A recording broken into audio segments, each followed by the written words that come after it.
और overwhelming response, बहुत से ट्वीट्स भी आ रहे हैं हमें साथ में कि कुछ बातें रह गई। बहुत सी बातें आप लोग कर सकते हैं कोरोना रिलेटेड। कल again we'll do the segment at 10। अच्छा जी, सबसे पहले तो आपको बताएं कि पाकिस्तानियों की एक बड़ी तादाद बैरून मुल्क मुकीम है और ये ओवरसीज पाकिस्तानीज अपनी तरसीलात या होम रेमिटेंसेस की सूरत में अपने खानदानों के साथ साथ मुल्क की मईशत का भी बड़ा सहारा बनते हैं और जरूरत इस चीज की है कि इनकी रेमिटेंसेस बाआसानी वतन पहुंचे और बर वक्त उनके काम आए। और इस सिलसिले में जेएस बैंक बहुत फाल किरदार अदा कर रहा है। एग्जैक्टली क्या कर रहा है?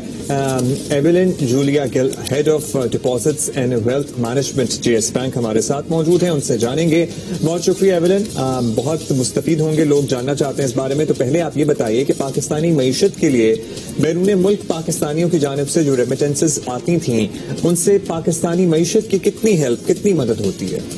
जी, अस्सलाम वालेकुम Humayun, thank you for having me. So I'll just start off by telling what exactly is home remittance.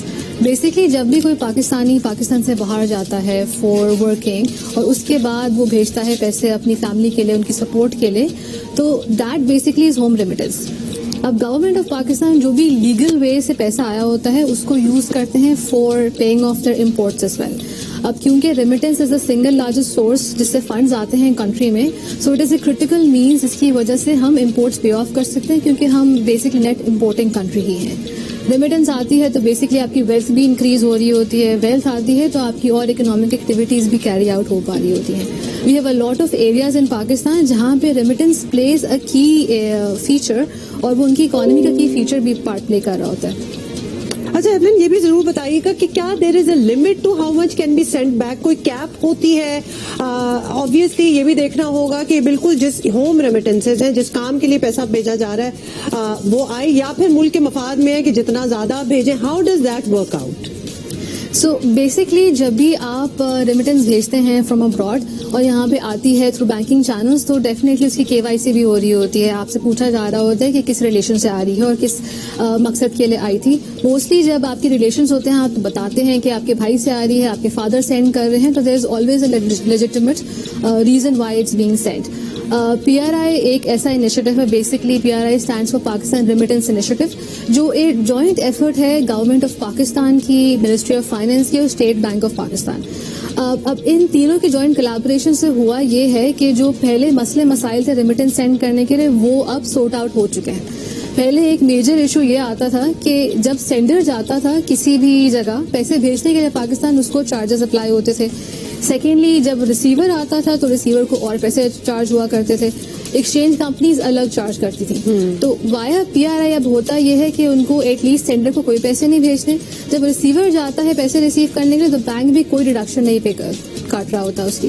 अच्छा एवलिन, ये भी आप बताइएगा कि पहले हवाला हुंडी और मुतादिद गैर कानूनी तरीकों से पैसे आते थे, तो अब गालिबन ये सब कुछ खत्म हो गया है और प्रॉपर मीन्स के थ्रू पैसे आ रहे हैं, जिनमें से एक का आप तस्करा भी कर रही हैं। लेकिन यहाँ पेमेंट रिसीव करने में और टाइमली रिसीव करने में तो कोई इशू नहीं होता लोगों को। Basically hundi and hawala is basically what you are talking about. So illegal mean से पैसे आते हैं, अभी भी वी फेस दिस इशू, लेकिन उसके लिए काफी मेजर्स किए गए हैं अवेयरनेस क्रिएट करने के लिए।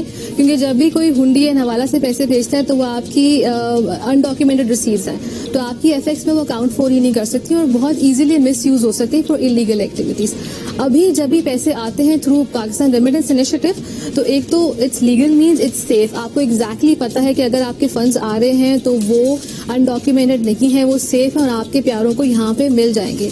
एक और चीज जो है which is basically remittance wallets, जिसमें JS bank was one of the first banks to introduce as well. अब होता ये है कि अगर पाकिस्तान से बाहर भी बैठा हुआ है तो एक मोबाइल नंबर के थ्रू पाकिस्तान बैठ के रेमिटेंस सेंड कर सकता है। इट्स बेसिकली 3 स्टेप्स और 2 मिनट में आपका वॉलेट खुल जाता है। हमें आपकी बायोमेट्रिक्स की जरूरत होती है, आप किसी भी मर्चेंट के पास जा सकते हैं और मर्चेंट के पास जाके आप वॉलेट खोल सकते हैं और ये रियल टाइम होता है, बेसिकली फौरन से आपके पैसे आ जाते हैं and it is the full amount जो भी आपने भेजा हुआ होता है। अच्छा, जबरदस्त। फाइनली एवलिन ये भी बता दें कि पाकिस्तान में ऐसे कौन से इदारे हैं, जेएस बैंक का तो आप जिक्र कर ही रही हैं, कि जो रेमिटेंसेस के पूरे अमल को बिल्कुल क्लैरिटी से शफाफ बनाने में अपना अपना किरदार अदा कर रहे हैं? So banks are definitely at the forefront of it. बाकी government of Pakistan has collaborated with Ministry of Finance, Ministry of Overseas Pakistanis and State Bank of Pakistan. इनकी joint collaboration है जिसकी वजह से Pakistan Remittance Initiative आया था. Now what this is managed through the State Bank office.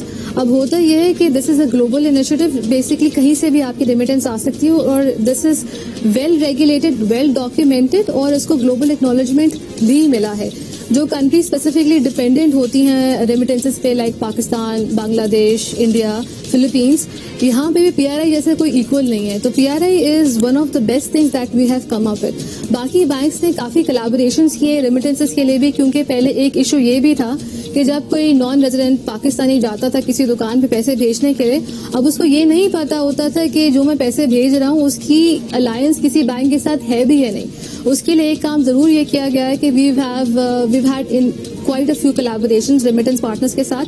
काफी awareness की गई है. अगर कोई रेमिटेंस पार्टनर की रिटेलर दुकान पे भी जाता है तो वहां पे क्लियर नोटिस मेंशन्ड होते हैं कि आपका पैसा जो जा रहा है थ्रू पीआरआई जा रहा है और through banking channel. So it's safe, it's legal and आपके फैमिली को बहुत आराम से मिल जाएगा. वंडरफुल. बहुत शुक्रिया एवलिन जूलिया गिल, आपने हमें बड़ी अच्छी तरह ये समझा दिया. There are so many Pakistanis living abroad और सारा तरीकेकार ये होता है कि अपनी फैमिली को सपोर्ट कर रहे होते हैं और हमेशा एक शक के दायरे में होते हैं कि क्या पैसे पहुंच गए, टाइम पे पहुंच गए.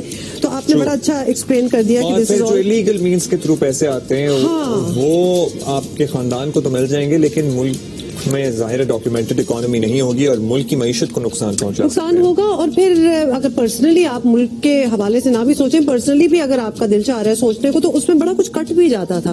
भेजा क्या है, मिला क्या है, तो वो एक कंफ्यूजन भी चल रही होती थी. As it is everything should be done legally.